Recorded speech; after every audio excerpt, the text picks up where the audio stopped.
नमस्कार, DD news Rajasthan के इस विशेष कार्यक्रम में आप सभी का स्वागत है। मैं हूं आपके साथ विकास। किसी ने क्या खूब लिखा है, सीने में जलन और आंखों में तूफान सा क्यों है, इस शहर में हर शख्स परेशान सा क्यों है। जी हां, आज ऐसी एक परेशानी और गंभीर समस्या पर हम चर्चा करने जा रहे हैं, जो न सिर्फ किसी जिले की समस्या है, न सिर्फ किसी राज्य की समस्या है, न सिर्फ किसी देश की समस्या है, बल्कि संपूर्ण विश्व की समस्या है। आधुनिकता की इस अंधी दौड़ में मानव ने प्रकृति का इस तरीके से दोहन करना शुरू कर दिया है जिससे प्रकृति अपना संतुलन खो रही है, जिसमें जो ये प्रदूषण है ये महत्वपूर्ण भूमिका निभा रहा है। तो आखिर ये प्रदूषण क्यों हो रहा है, क्या कुछ कारण है, क्या कुछ इसके समाधान है, और सबसे बड़ी बात, प्रदूषण का हमारे स्वास्थ्य पर क्या कुछ प्रभाव पड़ रहा है। इन सभी मुद्दों पर बातचीत करने के लिए स्टूडियो में आज हमारे साथ बेहद ही खास मेहमान मौजूद हैं। मैं उनसे आपका परिचय करवा देता हूं।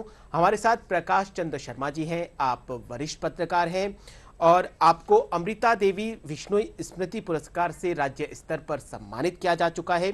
साथ ही पर्यावरण व वन्यजीव क्षेत्र में उत्कृष्ट कार्य करने के लिए आपको महाराणा मेवाड़ अलंकरण से भी सम्मानित किया जा चुका है। प्रकाश जी, आपका बहुत बहुत स्वागत है इस प्रोग्राम में। चलिए प्रकाश जी के साथ में चर्चा को शुरू करते हैं। सर, जब भी सर्दी आती है, अमूमन वैसे तो जो प्रदूषण की समस्या साल भर रहती है, पूरे साल रहती है, लेकिन जब भी सर्दी आती है प्रदूषण बड़े स्तर पर देखने को मिलता है। राजधानी दिल्ली तो जो एयर क्वालिटी इंडेक्स है उनके जो अच्छे आंकड़े होने चाहिए 50 तक, उसको छूते हुए 400 को क्रॉस कर चुका है। क्या कुछ आप कारण मानते हैं? देखिए विकास जी, आपने बिगड़ता पर्यावरण और स्वास्थ्य के प्रति जो एक अच्छा पहल, एक अच्छा विषय चुना है, उसके लिए मैं दूरदर्शन और आप सभी टीम को बहुत बहुत शुभकामनाएं देता हूं। सबसे बड़ी समस्या है कि इस समय, यानी कि हम करीब 3-4 सदियों से देखते आ रहे हैं, लगातार वायु प्रदूषण खराब होता जा रहा है। सर्दी जैसे आती है, बड़े बड़े शहर वायु प्रदूषण की चपेट में आते हैं। उसके पीछे कारण है कि हमारी प्रकृति में प्रदूषण इस तरह घुल चुका है कि वो जाने का नाम ही नहीं ले रहा है। उसके पीछे कारण है कि अंधाधुंध पेड़ों की कटाई, जी, बिगड़ता मानसून, बिगड़ती समस्या। इसके पीछे कारण है हमारे पर्यावरण का असंतुलित होना। इसके पीछे सबसे बड़ी मैं आपको समस्या बताऊं कि आज हमारी प्रकृति में पर्यावरण के कारण हर चीज असंतुलित होती जा रही है। उसके पीछे सबसे बड़ी समस्या है कि हम वनों की अंधाधुंध कटाई कर रहे हैं, इसकी रोकथाम नहीं कर रहे, लगातार पेड़ काटे जा रहे हैं, लगाए नहीं जा रहे हैं, जिसके कारण आज ये समस्याएं पैदा हो रही हैं। पिछले 30-40 सालों की बात करी जाए तो उसमें जो प्रदूषण का स्तर है वो अचानक से बढ़ता जा रहा है। पिछले 10-15 सालों में तो जो एयर क्वालिटी इंडेक्स है, पहले हम अमूमन नहीं जानते थे कि एयर क्वालिटी इंडेक्स क्या होता है, और भी कई टर्म्स है जिससे हम अनभिज्ञ थे। लेकिन पिछले कुछ सालों में प्रदूषण के स्तर में जिस तरीके से वृद्धि हुई है, नए नए टर्म्स मार्केट में आए हैं, उनको लेकर आपको क्या लगता है कि पिछले 10-15 सालों में ऐसा क्या हुआ कि जो पोल्यूशन का स्तर है, जो रिकॉर्ड अच्छा होना चाहिए, उसमें खराबी साबित हो रही है? बिल्कुल सही कहा आपने कि लगातार 2-3 दशक से जी वाहनों की संख्या बढ़ रही है, सड़कें उसी स्थान पर हैं, वाहन लगातार बढ़ रहे हैं, फैक्ट्रियां बढ़ रही हैं, इनकी चिमनियों से निकला धुआं वायु प्रदूषण मंडल को खराब कर रहा है। हम बात करें वायु प्रदूषण, ध्वनि प्रदूषण, जल प्रदूषण और मिट्टी प्रदूषण, जी, ये सारी समस्याएं लगातार बढ़ती जा रही हैं। इसके पीछे कारण है कि मानव अपनी कमाई के चक्कर में, जी, इन सारी चीजों को छोड़ रहा है और वायु प्रदूषण और पर्यावरण का असंतुलन इनके बीच में आ रहा है। जी, आप देखिए बड़े बड़े शहरों में 1-2 घंटे बड़ी बड़ी लाइनें लगी रहती हैं, वाहन खड़े रहते हैं, उनका निकला हुआ धुआं वायु को प्रदूषित कर रहा है, जी, समस्या पैदा कर रहा है। समस्याएं लगातार बढ़ रही हैं, लेकिन उसके प्रति मानव, यह हमारी सरकार है, यह हमारा जो ढांचा है जी। वो पूर्ण तरह से अनभिज्ञ होता जा रहा है, जी। जिसके कारण आज ये सारी समस्याएं मानव के सामने आ रही हैं। जी, वैसे तो प्रदूषण की बात करी जाए तो पूरे साल भर ये समस्या रहती है, लेकिन जैसे ही तापमान कम होता है, जैसे ही सर्दी का जो मौसम है वो शुरू होने वाला होता है, तब ये प्रदूषण, जो वायु प्रदूषण की मुख्य तौर पे अगर बात करी जाए, तो उसका स्तर अचानक से बढ़ जाता है। इसके पीछे क्या कुछ भाई, कारण इसके पीछे कारण है, एक तो वायु का दबाव कम होना, है? जी। नमी होना। नमी रहेगी, वायु को दबाव रहेगा, तो वाहनों का निकला हुआ, औद्योगिक कल कारखानों का निकला हुआ धुआं वो बिल्कुल आसपास ही मंडराता रहता है और हमारे आसपास ही कोहरे का रूप धारण कर लेता है, जिसके कारण बिल्कुल एक अपन कहें कि कोहरे की चादर के रूप में वायु प्रदूषण के कारण हमारी बिल्कुल वातावरण ढका रहता है, जिसके कारण आज आप देखते हैं कि जब हम कहीं बड़े शहरों में जाते हैं तो आंखों में हमारी जलन होती है, जी। कई अन्य समस्या होती हैं, कई लोगों को तो चर्म रोग भी हो जाते हैं। ये सिर्फ और सिर्फ वायु प्रदूषण के कारण हो रहे हैं। जी। और इस वायु प्रदूषण के कारण आज बड़ी बीमारी पैदा हो रही है। उच्च रक्तचाप का बढ़ना, कैंसर, त्वचा की समस्याएं, ये सारी समस्याएं वायु प्रदूषण के कारण ही बढ़ रही हैं। वायु प्रदूषण की वजह से आज हमारे इस पृथ्वी मंडल में हम देखें तो आज हमारे जो पेड़ हैं, पेड़ों के पत्तियों का भी रंग चेंज हो गया। जी। आपने देखा होगा जब पेड़ हमारे वर्षा के समय पर एकदम बिल्कुल हरे रंग के होते थे, और जैसे ही वर्षा खत्म होती है और ये मौसम परिवर्तित होता है, उसके अनुसार ही उनके पत्तों का रंग भी चेंज हो जाता है, जी। काले हो जाते हैं। यानी कि उनका धुआं इस तरह से ढक जाता है कि हम उनको देख नहीं सकते। जी। अगर आप उनको छुएंगे तो आपके हाथ भी काले हो जाएंगे। ये सब क्यों हो रहा है? ये बढ़ते वायु प्रदूषण के कारण हो रहा है। जी। लेकिन इसके पीछे अभी तक हम सब लोग मौन बने हुए हैं। उसका कारण है हमने मौन जो साध रखा है वो बहुत बड़ी समस्या बनकर के उभर रही है। जी। सबसे बड़ी गंभीर समस्या है राष्ट्रीय राजधानी क्षेत्र दिल्ली की। दिल्ली और उसके आसपास के जो क्षेत्र है वहां पर अमूमन नवंबर दिसंबर में जो पराली की जो समस्या है वो लगातार परेशानी का सबब बनता जा रहा है, जिसके ऊपर सुप्रीम कोर्ट ने भी संज्ञान लिया है और जो संबंधित राज्यों के जो माननीय हाई कोर्ट है उन्होंने भी संज्ञान लिया है, लेकिन फिर भी इस समस्या का समाधान होता हुआ नजर नहीं आ रहा है। बिल्कुल विकास जी, आपने सही बात की है। माननीय सुप्रीम कोर्ट ने इस बारे में प्रसंज्ञान लिया, कई बार सरकार को सावचेत भी किया, चाहे बात हरियाणा राज्य की हो, पंजाब की हो या सटे हुए राजस्थान प्रदेश की हो।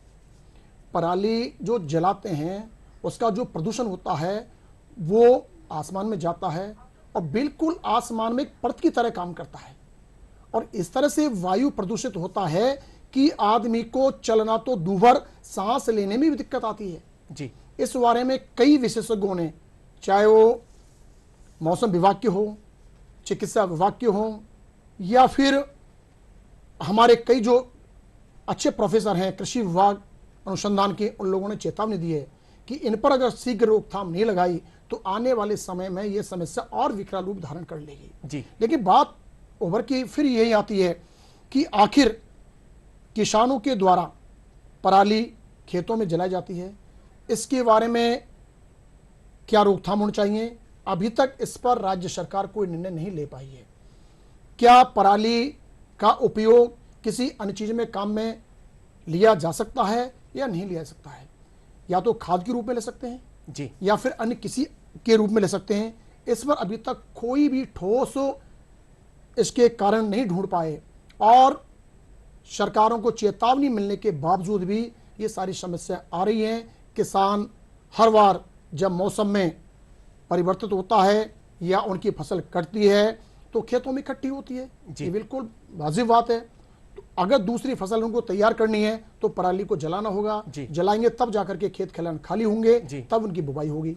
हर साल जब भी सर्दियों का मौसम आता है, ये जो पराली की समस्या है हमेशा कुछ न कुछ एक चैलेंज के रूप में पराली सामने आती है और हम हमेशा इसके सामने हिम्मत हारते जा रहे हैं। पराली की जो समस्या है ये आज की नहीं विकास जी, ये समस्या कई वर्षों की समस्या है जी। लगातार इतने वर्षों से ये बनी हुई है तो इसका समाधान कहीं ना कहीं नजर नहीं आ रहा। बिल्कुल समाधान आना चाहिए, लेकिन इसका समाधान करे कौन? बात इस पर आके टिकती है। इसका समाधान सरकारों को ढूंढना होगा। सरकार उनकी पराली है, उनको या तो इकट्ठा करे, जैसे आपने देखा होगा कि हमारे राजस्थान प्रदेश में कई जगह जो सरसों की बुवाई के बाद जी जो भूसा इकट्ठा होता है उस भूसे को व्यापारी इकट्ठा करके ईंट की जो फैक्ट्रियां हैं जहां पर ईंट बनाई जाती हैं, ईंट पकाने के काम में लिया जाता है, जिससे यहाँ के किसान उस पराली को जलाते नहीं, यूटिलाइज हो जाते हैं वो। लेकिन प्रदूषण तो इससे भी हो रहा है जी। लेकिन उनका प्रदूषण बट रहा है। यूं मान लो कि जैसे कि यहाँ का वहां चला गया, वहां से इधर आ गया, यानी कि वो काम आ रहा है। और पराली की जलाई जिस तरह से दिखनी चाहिए वो राजस्थान में इस तरह की नहीं है। हरियाणा में समस्या बनी हुई है जी, पंजाब में बनी हुई है। इनका समाधान सरकार को, वहां के लोगों को मिल करके बैठ करके करना होगा। अगर नहीं किया तो इस समस्या विकराल रूप धारण कर सकती है। दिल्ली, पंजाब, हरियाणा और राजस्थान के कई क्षेत्रों में ये पराली की समस्या है। और जब हमारे रिपोर्टर ने जब दिल्ली के लोगों से बातचीत करी तो उनका कहना है कि आजकल आसमान दिखाई नहीं देता, और जब सुबह उठते हैं, जब मुंह से पानी से जब मुंह वगैरह धोते हैं तो ऑक्साइड के जो कण है वो मुंह में चले जाते हैं, जिससे खांसी है, गला है, दमा है, अस्थमा है, वो सारी बीमारियां उनको ना चाहते हुए भी वो उन बीमारियों के शिकार हो रहे हैं। बिल्कुल, आज पराली के कारण जो वायु प्रदूषित हो रही है वो मुख्य जड़ है। इसके कारण एक नहीं अनेक बीमारियां पैदा हो रही हैं। आपने सुना होगा पंजाब हरियाणा से कुछ सटे हुए, जो हरियाणा के सटे हुए के गांव हैं या पंजाब के जो इलाके हैं, उनमें तो अधिकतर लोग कैंसर के मरीज हो गए। कैंसर के नाम से ट्रेन शुरू हो गई जो बीकानेर होकर के यहाँ आती है। और इतनी समस्या हो गई कि वायु प्रदूषण के कारण आज कई बीमारियां पैदा हो रही हैं। बीमारी इतनी जटिल हो गई, इतनी हानिकारक हो गई कि आम लोग भुगत रहे हैं, लेकिन इस समस्या का समाधान सरकार ढूंढ नहीं पा रही है। हर घर में आपको एक बीमार व्यक्ति मिल जाएगा। समस्या बढ़ती जा रही है। वायु प्रदूषण को जड़ मूल से नष्ट करना है तो पराली की समस्या का समाधान ढूंढना होगा। सरकारों को आगे आना होगा, किसानों को आगे आना होगा, सरकारों को आगे आना होगा, तब जाकर के समस्या का समाधान होगा। नहीं तो वायु प्रदूषण के कारण आज कई समस्याएं ऐसी पैदा हो गई कि आदमी को सांस के रोग, फेफड़े खराब हो गए, उनके शरीर में कई अनेक बीमारी ऐसे हो गई जिनका पता बिल्कुल अंत में चलता है जब जाकर के आदमी अपनी दम तोड़ देता है। सरकार तो खैर हर संभव प्रयास कर भी रही है, लेकिन क्या आपको नहीं लगता कि जनता का भी अपना एक नैतिक दायित्व है, या फिर इसको कर्तव्य कह सकते हैं, कर्तव्य भी है, क्योंकि वो अपने स्वार्थों की पूर्ति के लिए प्रकृति का अंधाधुंध दोहन भी तो कर रहा है। बिल्कुल, आम जन या तो जागरूक नहीं है या फिर जागरूक होकर के भी अनजान बना हुआ है। आज प्रकृति का दोहन लगातार हो रहा है, खनन के क्षेत्र में हो या वन पर्यावरण के क्षेत्र में हो। पेड़ लगातार काटे जा रहे हैं, अवैध खनन हो रहा है, जिसके कारण असंतुलित पर्यावरण हो रहा है, प्रकृति डगमगा रही है। आज आप देख लीजिए, जहां पर चारों तरफ पहाड़ की जो चोटियां थीं वनों से आच्छादित हुआ करती थी, वनों के कारण मतलब क्या है कि वो हरियाली से बिल्कुल लहलाती थी, आज उनको पूर्ण तरह से नंगा कर दिया जी। अवैध खनन मानो या आप उनको पट्टे देकर के खनन करवाओ, लेकिन खनन तो सही मायने में हो रहा है जी। जब खनन आपका हो रहा है तो पृथ्वी तो गड़बड़ाएगी, मौसम तंत्र गड़बड़ाएगा, प्रकृति पर मार हो रही है, कुल्हाड़ी आपकी चल रही है जी, जंगल आपके काटे जा रहे हैं जी। तो इसके पीछे आम जन और सरकार दोनों को मिल बैठ करके इसका उपाय ढूंढना होगा। लेकिन आप देखिए विकास जी, जब माननीय सुप्रीम कोर्ट या माननीय हाई कोर्ट का आदेश आता है तो आम जन और सरकार साक्षात हो जाती है जी। तो क्या सरकारों को, सभी प्रांतों के लिए मेरा कहना है कि वहां पर इन चीजों को आम जन से, किसानों से, जंगल में बसने वाले लोगों से मिलकर के इस पर एक पहल करनी होगी, तब जाकर के ही ये संतुलित बनेगा। नहीं तो प्रदूषण बढ़ रहा है और बढ़ता रहेगा। मतलब आग लगने पर ही कुआं नहीं खोदे, पहले से सचेत हो जाए, सावधान हो जाए तो ये समस्या आएगी ही नहीं।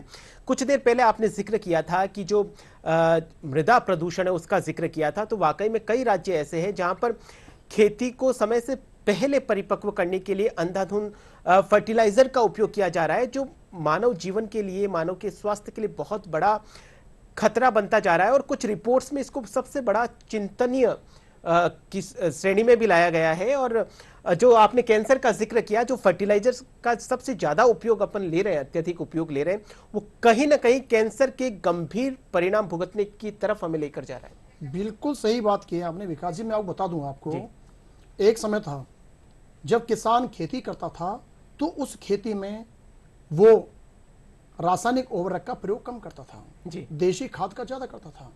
उस वक्त फसल कम होती थी, लेकिन आज अत्यधिक फसल प्राप्त करने के लिए किसान अपनी जमीनों में लगातार अत्यधिक मात्रा के अनुसार उसमें उर्वरक दे रहा है। इसमें तो सरकार भी कुछ नहीं कर सकती, सरकार कुछ सारा नहीं कर दायित्व सकती। अपना ही है। बिल्कुल, ये अपने व्यक्तिगत स्वार्थ है जो हम मानव जीवन के साथ में एक तरीके से खिलवाड़ कर रहे हैं। सौदा कर रहे हैं। बिल्कुल सौदा कर रहे हैं जी। यानी कि अधिक उपज लेने के चक्कर में किसान भाई, आप देखिए विकास जी, जिस खेती में 50 किलो 60 किलो डीएपी यूरिया प्रयोग होना चाहिए, वहां पर किसान आपको 4-4 5-5 6-6 कट्टे उसका प्रयोग कर रहा है। जी। अधिकतर जमीन तो बंजर हो गई, खरपतवार हो गई, पथरीली हो गई। जी। और आज जब हम उस फसल की कटाई करते हैं, उस फसल का उपयोग करते हैं या मंडी में बेचते हैं, तो दाम तो आप ऊंचे प्राप्त कर सकते हैं, लेकिन उसकी जो गुणवत्ता है, चाहे गेहूं हो, सरसों हो, जी। चना हो या बाजरा हो, मक्का हो या तारा मीरा, जो भी हो, उसको आम आदमी खाएगा तो उसका जो प्रभाव है, रासायनिक प्रभाव है, उसके अंदर जाएगा और बीमारियां पैदा हो रही हैं। जी। इसका मुख्य कारण यही है कि आज कम उम्र के बच्चों में डायबिटीज हो गई, कम उम्र के बच्चों में कैंसर हो गया। जी। आप करीब 25-30 साल पहले मैं आपको लेके चलता हूं, जी। तो आप देखिए कि फसल जब होती थी तो फसल की एक महक अच्छी होती थी, जी। दाना अच्छा भी आता था और उसकी रोटियां बड़ी स्वाद लगती थी, मिठास था। जी। आज हम गेहूं की रोटियां बनाते वक्त या चूल्हे पर या गैस पर तो हम तुरंत खा सकते हैं, अगर जी। थोड़ा उनको रख दिया तो आप उनको तोड़ नहीं सकते, क्योंकि उनके अंदर जो मुलायम है वो मुलायमता खत्म है, रासायनिक खाद के कारण, एल्ड्रिन दवा के कारण। ये सारी चीजें हम खुद उनकी अधिक उपज के कारण पैदा कर रहे हैं। जी। हमारी जो भारतीय संस्कृति में है, जल को देवता माना गया है और नदियां भी हमारी धार्मिक आस्था का मुख्य केंद्र रही है। लेकिन पिछले कुछ सालों में नदियों में जो प्रदूषण हो रहा है वो वाकई में बेहद खतरनाक है। अभी हाल ही में यमुना का जो जल है उसमें दिल्ली में सफेद झाग देखे जा रहे हैं। देखिए विकास जी, सर्वप्रथम तो नदियां सूख गई जी। वर्षा कम हो रही है, वर्षा जल प्राप्त नहीं हो रहा, अधिकतर नदियां सूखे के कगार पर हैं। कुछ नदियों का जैसे जिक्र आपने किया, यमुना नदी आज इतनी प्रदूषित हो चुकी है कि उसमें कल कारखानों से निकला हुआ केमिकल उन्हीं में जा रहा है। जी। गंदे नालों का पानी भी उसी में जा रहा है और फिर आगे जाके संगम में मिलती है, संगम फिर में हमारी जाकर के धार्मिक मिल रहा है। आस्था का भी हमारी केंद्र है। धार्मिक आस्था बिल्कुल खत्म हो रही है। जी। हम उस पानी का आचमन करते हैं, हर गंगे, उस गंगे मैया में हम स्नान भी करते हैं। जब आपने देखा होगा स्नान करते वक्त हमारे शरीर पर कई जगह तो फफूंदी भी हो जाते हैं। जी। वो किस कारण? प्रदूषित जल के कारण। यानी कि शुद्ध जल जो हमारी हिमालय की चोटी से या हमारे पहाड़ी स्थानों से, झरनों के माध्यम से, बरसात के जल से आता था, वो शुद्ध जल आज कहाँ मिल रहा है? प्रधानमंत्री नरेंद्र मोदी जी ने भी स्वच्छता कार्यक्रम को देखते हुए नमामि गंगे कार्यक्रम चलाया, जिसमें गंगा नदी समेत कई ऐसी नदियां हैं जिनको वापस से साफ किया जाए और उनकी जो आस्था का केंद्र है, जो विश्वास का केंद्र है, फिर से वो लगातार कायम रहे, इसके ऊपर लगातार कार्य किया जा रहा है। बिल्कुल, प्रधानमंत्री नरेंद्र मोदी जी की बहुत एक अच्छी पहल है जी। हर हर गंगे, और गंगे को शुद्ध करना, गंगा नदी को अच्छा बनाना, जिससे कि आम जन को वो अच्छा जल मिल सके, आचमन कर सकें और हमारी जो भारतीय संस्कृति की आस्था है वो बनी रहे। सरकार की अच्छी पहल है और सरकार इसमें काम भी कर रही है। जी। और इसके साथ साथ हमारा भी एक सुझाव है कि जिन सहायक नदियां हैं जो गंगा में आकर के मिलती हैं, जी, उन नदियों को भी देखा जाए कि इनका जल स्तर किन नालों से आ रहा है, ये कहाँ कहाँ से दूषित होकर के इसमें मिल रही हैं, उनकी भी रोकथाम की जाए।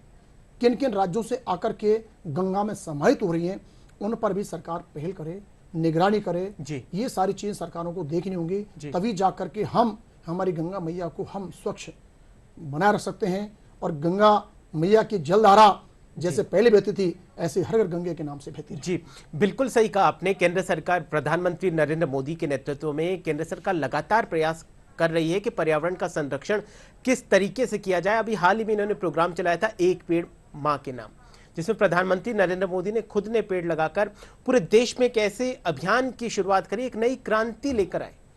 बिल्कुल, केंद्र सरकार की ये बहुत अच्छी पहल है, एक पेड़ मां के नाम। जी। ये प्रधानमंत्री नरेंद्र मोदी जी की पहल सभी राज्यों में रंग ला रही है। आपने देखा कि उनकी पहल से सभी राज्यों में बड़ी मात्रा में पेड़ लगाए गए। कहीं कहीं जगह तो पेड़ों की रखवाली के लिए वहाँ निर्देश जारी भी किए हैं कि जिन्होंने जो पेड़ लगाया है उनकी वो देखभाल भी करें, उनकी सुरक्षा भी करें। क्या पेड़ हमने लगा दिया और पेड़ लगा करके फोटो खिंचा करके इसरी नहीं करें। जी। अगर पेड़ लगा है तो पेड़ में पानी भी दिया जाए, पेड़ को कांटेदार जाली से ढका जाए, जिससे कि आवारा जानवर उस पेड़ को खाए नहीं और पेड़ आगे बढ़े और एक छायादार और फलदार पेड़ आमजन को मिल सके, जिससे कि हमारा पर्यावरण पहले की तरह रंग लाए और प्रकृति में बिल्कुल हरियाली एक चादर की तरह दिखाई दे, जिससे हमारा बढ़ता हुआ प्रदूषण है उसको हम रोक सकते हैं। आज हम बढ़ते हुए प्रदूषण को, वायु प्रदूषण को रोकने के लिए पहल कर सकते हैं। तो सबसे बड़ी पहल है कि हम अधिक से अधिक संख्या में पेड़ लगाएं, उनकी देखभाल करें और उनका सहार संभाल कर उन्हें बड़े पेड़ के रूप में पैदा करें, तभी जाकर के हम इस वायु प्रदूषण से निजात पा सकते हैं। जी, बिल्कुल सही कहा आपने कि सिर्फ पेड़ लगाने नहीं है, पेड़ लगाने के साथ साथ उसकी पूरी तरह से देखभाल करनी जरूरी है, तभी पीढ़ियों को उस पेड़ का लाभ मिल सकता है और पर्यावरण शुद्ध हो सकता है। एक सबसे बड़ी समस्या जो पूरे विश्व की समस्या बनी हुई है, G20 सम्मेलन होते उसमें भी ये मुद्दा उठता है और जितने भी पर्यावरण संरक्षण को लेकर जितने भी विश्व स्तर पे जो कॉन्फ्रेंस होती है उसमें भी ये मुद्दा उठता है, प्लास्टिक प्रदूषण। प्लास्टिक पूरे विश्व की गंभीर समस्या बनता जा रहा है, इसको लेकर क्या सोचते हैं? बहुत बड़ी समस्या है प्लास्टिक प्रदूषण। जी। आज प्लास्टिक प्रदूषण के कारण कई बीमारियों ने रूप धारण कर लिया। जी। आपने देखा होगा कि आज शहरों में चाय की दुकानों पर डिस्पोजल जो कप होते हैं प्लास्टिक के, इनमें आप चाय पीते हैं तो कई कई जगह तो डिस्पोजल का रंग उस चाय में घुल के आ जाता है। जी। यानी कि उसका केमिकल। जी, सुबह उठने से लेकर शाम तक हमारी जो जिंदगी है वो प्लास्टिक के ही इर्द गिर्द घूमती है। बिल्कुल, तो उनका केमिकल चाय में घुलेगा, हम चाय को बड़े स्वाद से पीते हैं और वो केमिकल हमारे शरीर में जाएगा, कई बीमारियां पैदा करेगा। जी। सरकार को और आमजन को ये समझना होगा, सरकार को एक पहल करनी होगी कि तमाम रेलवे स्टेशन या जो सरकारी संस्थान हैं उनमें मिट्टी के कुल्हड़ या फिर स्टील या चीनी के जो बर्तन होते हैं उनमें ही चाय परोसी जाए या चाय का इस्तेमाल किया जाए। गर्म पेय जो पदार्थ है वो डिस्पोजल और प्लास्टिक के जो पदार्थ हैं बने हुए हैं, कप प्लेट, उनका प्रयोग नहीं किया जाए, क्योंकि ये केमिकल युक्त हैं और ये काफ़ी शरीर के लिए हानिकारक हैं। अगर ये पहल होगी तो इसके साथ साथ दो फायदे हैं। जी। शरीर को भी फायदा और एक आम लोगों को रोजगार मिलेगा। जी। आज मिट्टी के कुल्हड़ बनाने वाले हमारे जो कुंभकार हैं जी, वो बिल्कुल बेरोजगार हो गए। पहले आपने देखा होगा गांव में बड़े मिट्टी के चाक चलते थे, उनमें कई तरह की एक मिट्टी की मिठास और सब कुछ। हाँ, और उसमें आप देखो मटकी, कुल्हड़, प्लेट, कप, या कहते हैं जो आपको छोटी शकूरी, जी, जिनमें अपन मतलब क्या है कि सब जो सकोरा कहते हैं, जिनमें बारातों में या कोई फंक्शन में उनमें सब्जियां या कह लो घी या बूरा परोसा जाता था, तो उनका मिठास बहुत अच्छा लगता था। जी। और उनका स्वाद आता था। जी। और वो शरीर में हानि भी नहीं करते थे, और पर्यावरण के प्रदूषण के लिए भी वो कोई घातक नहीं जी। है, क्योंकि मिट्टी मिट्टी मिल जाती है। और पर्यावरण संरक्षण को भी बढ़ावा देते थे। बिल्कुल। एक और सबसे बड़ी समस्या पॉलीथीन को लेकर, हालांकि जो राज्य सरकारें हैं, केंद्र सरकारें लगातार कानून बनाती है कि पॉलीथीन के ऊपर प्रभावी रोकथाम लगाई जाए, लेकिन फिर भी पॉलीथीन मार्केट में, और ये पॉलीथीन सबसे ज्यादा जो सीवरेज लाइन है उसमें रुकावट उत्पन्न करती है, और जिसकी वजह से पूरा शहर जो है वो प्रदूषित हो रहा है। बिल्कुल सही कहा। सरकार आदेश निकालती है, तब नगर निगम, नगर पालिका, नगर परिषद, यूआईटी सावचेत होती है। जी। ये अभियान कुछ दिनों के चलता है, यानी कि अपन बोले कि आदेश का डर या उनकी पालना 6 दिन 7 दिन कर लेते हैं, उसके बाद स्थिति हो जाती है। अगर इसकी पालना लगातार होती रहे तो हम प्लास्टिक मुक्त, या जैसे कि हमारी ये थैलियां हैं या कम मात्रा में मतलब जो बनती हैं, उसको हम रोक सकते हैं। आपने देखा होगा विकास जी, आज प्लास्टिक के कारण ही तमाम हमारे जो नाले हैं, जिनमें हमारा शहर का या सीवरेज का जो पानी निकल के जाता है, वो प्लास्टिक के कचरे से ढक चुका है, पानी अवरुद्ध हो चुका है। प्लास्टिक के कारण पानी आगे नहीं निकल रहा। आजकल पॉलीथीन की जो पैकिंग करी जा रही है वो भी शरीर में कार्सिनोजन जो है उनको पैदा कर रही है, और कार्सिनोजन से कैंसर बढ़ रहा है। बिल्कुल बढ़ रहा है, लेकिन बात वहीं आके रुकती है कि समाधान क्या? समाधान क्या? जी। समाधान आम जन को मिलकर के करना होगा, आम व्यक्ति को जागरूक होना होगा, आम जन को सरकार के भरोसे ही नहीं रहना होगा। खुद व्यक्ति को यह सोचना होगा कि प्लास्टिक हमारे जीवन के साथ बहुत बड़ा खिलवाड़ है। हमारे बच्चे, हमारा परिवार अगर इन चीज़ों का उपयोग करेगा तो कहीं न कहीं एक बीमारी हम अंदर शरीर में जरूर डालेंगे। जी।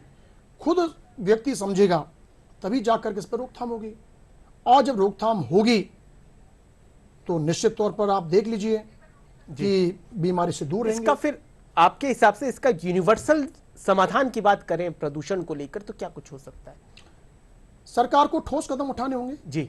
सरकार को प्लास्टिक की जगह कागज की थैलियों का चलन लाना होगा। सरकार को तो खैर ठोस कदम उठाने भी चाहिए और उठा भी रही है। जनता के नाते क्या कुछ रहेगा? जनता को मैं कह रहा हूं ना, अब जनता को आपको स्वयं को समझना होगा। जी। हर चीज जनता सरकार के भरोसे नहीं रहे। जी।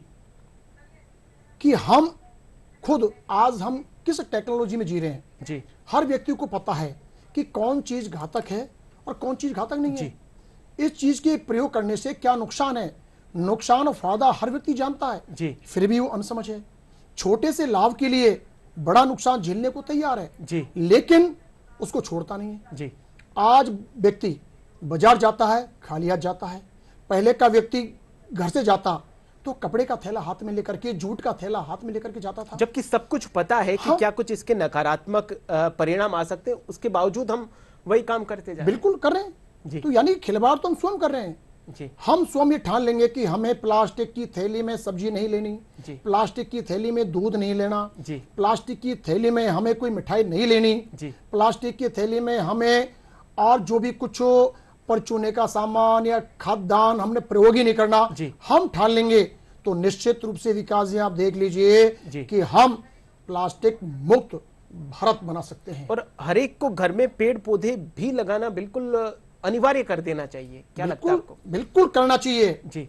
आज आपका घर पेड़ पौधों से तैयार होगा जी। तो वातावरण अच्छा होगा, वातावरण अच्छा होगा तो हमारा मन भी अच्छा होगा। जी। मन में प्रसन्नता होगी। जी। आज हर कोई व्यक्ति मानसिक तनाव में जी रहा है। जी। मानसिक तनाव का कारण है कि हमारी चारों ओर सूखापन, जी, हरियाली दूर। जी। जब हरियाली रहेगी आंखों के लिए रोशनी मिलेगी, अच्छा फायदा होगा, मन मस्तिष्क अच्छा होगा, विचार अच्छे होंगे, शुद्ध वायु आएगी, अच्छी ऑक्सीजन मिलेगी। आज हर व्यक्ति ऑक्सीजन की कमी से जूझ रहा है। जी। आप किसी हॉस्पिटल में चले जाइए, एक न एक समस्या मिलती है कि ऑक्सीजन लेवल इसका गिर गया।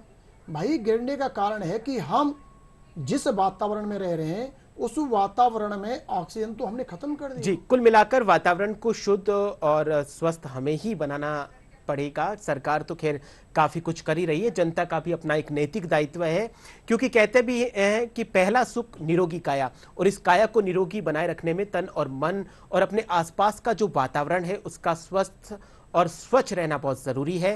सरकार अपने तमाम प्रयास कर रही है, जिम्मेदारी हमारी भी है, अपने घर से खुद को भी शुरुआत करनी पड़ेगी और ज्यादा से ज्यादा पेड़ लगाने के साथ ही हर प्रकार के जो तत्व जो प्रदूषण को बढ़ाते हैं उनको कहीं ना कहीं हमें नियंत्रित करना पड़ेगा।